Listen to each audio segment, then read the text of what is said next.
82장 예수께서 말씀하시기를 누구든지 나와 가까이 있는 자는 불 옆에 있는 것이고 나에게서 멀리 있는 자는 하늘나라에서도 멀리 떨어져 있는 것이다.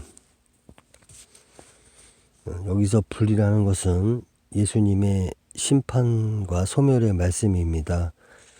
이러한 말씀이 진리의 말씀이고 생명의 말씀이고 하나님의 시로 난 말씀입니다.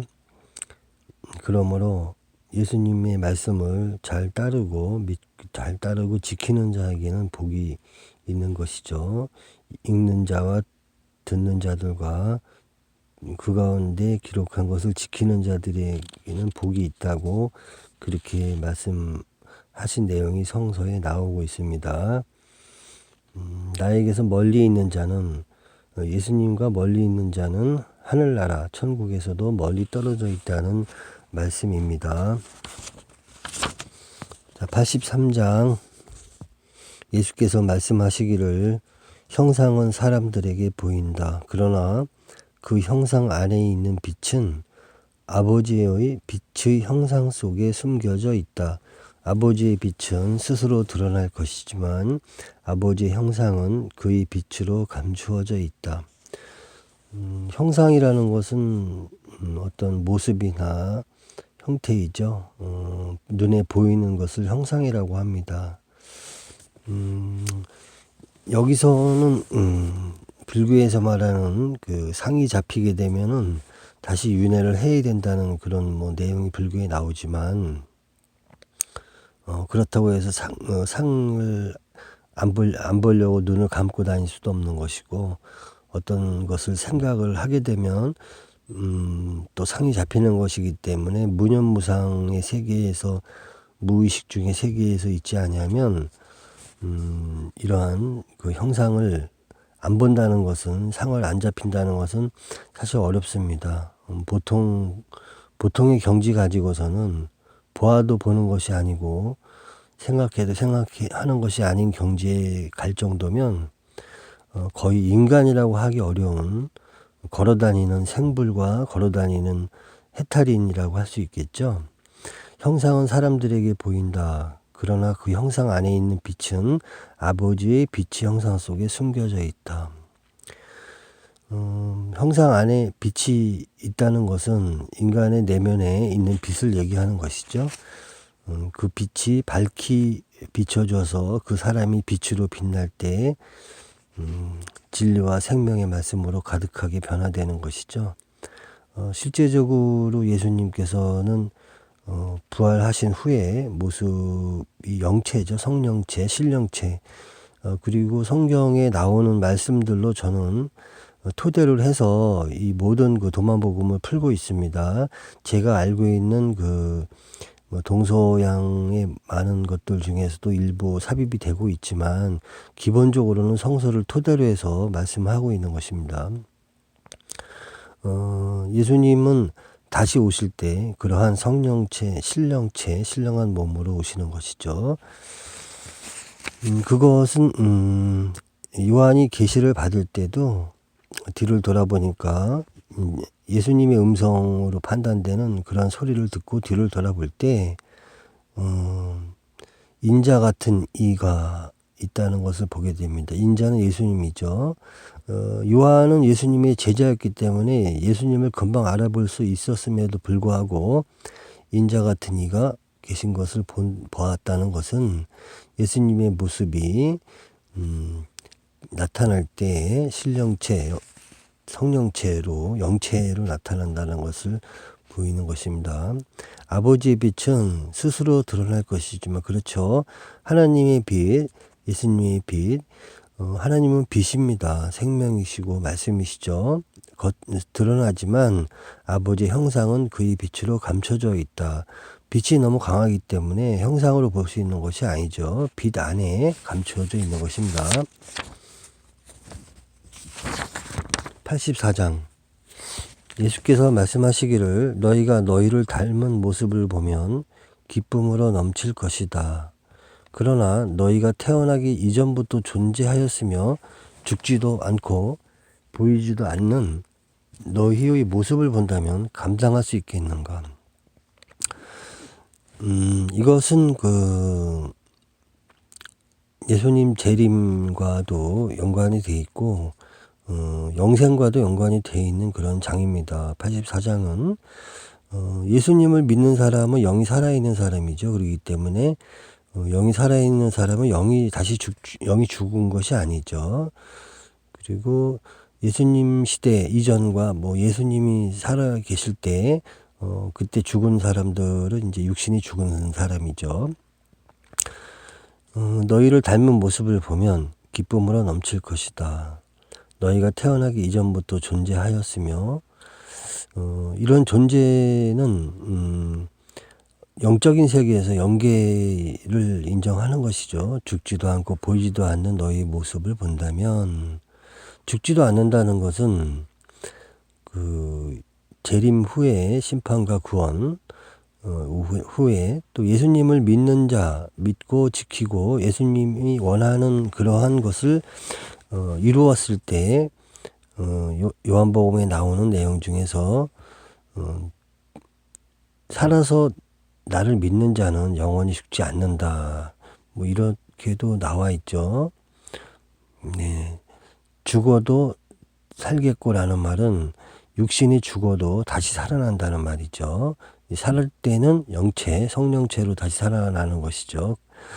성경 전반에 보면 예수님 시대의 순교한 영들, 수많은 제자들과 이러한 사람들이 다시 예수님 재림이죠. 예수님이 다시 오실 때는 영계에서 하나님과 예수님과 그리고 순교한 영들이 기본적으로 14만 4천 명이죠. 14만 4천 영이 일단은 인간 세계에 와서 영은 육을 들어서 역사를 합니다.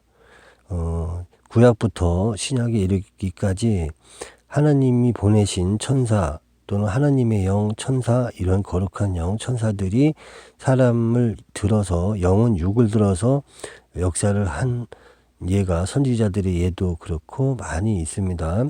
그렇기 때문에 영은 두 가지입니다. 하나님의 영이 있고 하나님과 싸우는, 하나님과 전쟁을 하고 있는 사단의 영이 있습니다. 사단의 영도 사람을 들어서 씁니다. 사단의 영이 들어서 쓰는 사람은 거짓말을 하게 되죠. 사단은 창조의 능력이 없습니다. 오직 하나님만이 창조의 능력이 계시죠. 예언하고 그것을 이루고 할 수 있는 것입니다. 그래서 예언을 하는 이유는 일이 이루어졌을 때 그것들을 믿게 하려 하기 위해서 미리 예언을 하시고 난 후에 일을 이루시는 겁니다. 그렇기 때문에 하나님께서 말씀하신 것을 이루지 않은 것이 성서에는 하나도 없습니다. 그렇기 때문에 지금 현재 신앙생활을 하는 사람들은 이러한 깨달음을 얻기 위해서 또 성서를 잘 읽고 잘 체득하고 깨달아가는 과정이 필요하겠습니다. 죽지도 않고 보이지도 않는 너희의 모습을 본다면 감당할 수 있겠는가? 사실 이 감당할 수 있다는 말이 나오는데요. 예수님께서는 감당할 수 있는 자에게만 능력을 주시는 분이시죠. 그렇기 때문에 자신이 어떠한, 예를 들어서 먼저 그의 나라와 그의 의를 구하라. 그리하면 그 모든 것을 너에게 더하시리라는 말씀이 성서에 나오는데요. 먼저 그의 나라, 하나님의 나라와 의를, 하나님이 뜻대로 사는 것이 무엇인지, 하나님이 뜻대로 행하는 자라야만이 천국에 들어갈 수 있는 것이죠. 믿는다고 되는 것이 아닙니다. 그렇기 때문에 그것을 정확히 알고 한다 보면 상당히 큰 축복을 해줍니다. 예를 들어서 꽃가게 주인이 그것을 자식한테 물려주면 꽃가게를 물려주는 거죠. 식당 주인이 됐던 무슨 어떤 분식집 주인이 됐던 자식한테 물려줄 때는 그것을 물려주는 것이죠. 그렇다면 하나님 나라는 모든 것이죠. 온 우주 전체가 될 수도 있고, 하나님 나라를 물려준다고 하나님이 결정을 하게 되면 그 사람은 정말 대박이죠.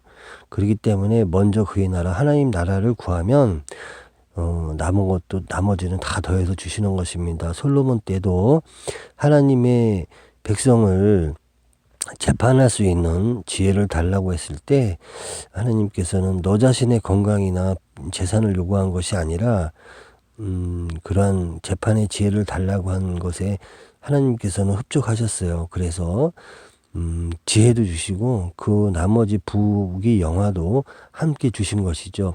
그러므로 지금 현재 신앙생활하는 사람들은 지금 눈에 보이는 그러한 세상적인 것을 하나님께 달라고 기도하기 이전에 하나님의 나라를 찾고 구하고 하나님의 뜻이 뭔지, 예수님의 뜻이 뭔지, 과연 예수님이 어떠한 말씀들을 했는지 이러한 부분들을 성서를 통해서 잘 공부해야지만이 잘 체득하고 깨달을 때만이 정말 큰 것을 얻을 수 있고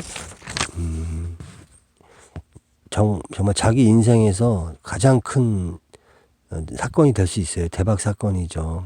그렇게 해서 깨달음을 얻고 많은 성서에 나오는 그런 것을 체득을 한다면 정말 상상할 수 없는 것들이 올 수가 있습니다. 85장 예수께서 말씀하시기를 아담은 위대한 힘과 거대한 부를 가지고 태어났지만 그는 너희에 미치지 못한다. 그가 훌륭한 자였다면 그는 죽음을 맛보지 않았을 것이기 때문이다. 아담은 하나님께서 선택한 첫 번째 사람입니다. 아담 이전에도 사람들이 살고 있었습니다. 지금으로부터 약 6,500년 전에 아담이 살았었는데요. 그 이전부터도 지금은 뭐 과학자들이 밝혀낸 것도 있고 자기가 알려고 하면은 상당히 오래전부터 사람이 있었다는 것을 금방 알게 됩니다.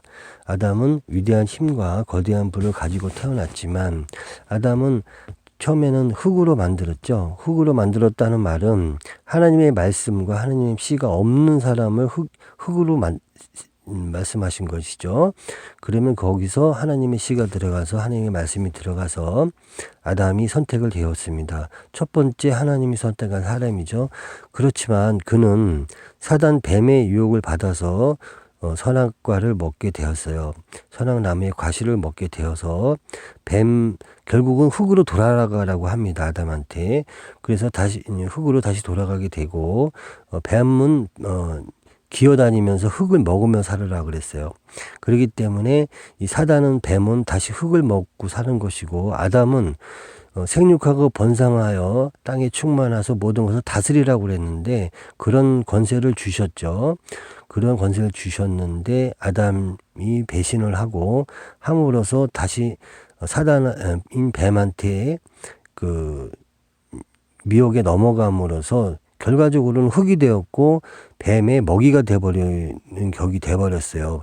뱀을 다스리고 모든 것을 생육하고 번성해야 되는 아담이 하나님을 배신했기 때문에 결과적으로 사단인 뱀의 먹이가 되어버리는 그러한 결과를 낳았습니다. 그래서 여기 보면 그가 훌륭한 자였다면 그는 죽음을 맛보지 않았을 것이기 때문이다. 생명을 주었기 때문에 영원한 생명을 주었기 때문에 그것을 배도하지 않고 지켰다면 영원히 살아가는 건데 그래도 그 당시에 900살 이상 살았죠. 930살인가요? 상당히 오랜 기간 살다 갔습니다. 결과적으로는 죽었죠. 그 다음부터 수명이 120년으로 줄어든다고 해서 지금 결과적으로 점점점 줄어서 인간의 수명이 120세 정도로 되었지만 구약시대 초기에는 뭐 900살 이런 거는 뭐 그렇죠. 굉장히 오랫동안 사람들이 살았었습니다. 결과적으로 죽은 거죠. 죽지 않아야 될 것인데도 죽었다는 것은 하나님께서 결정하신 것이죠.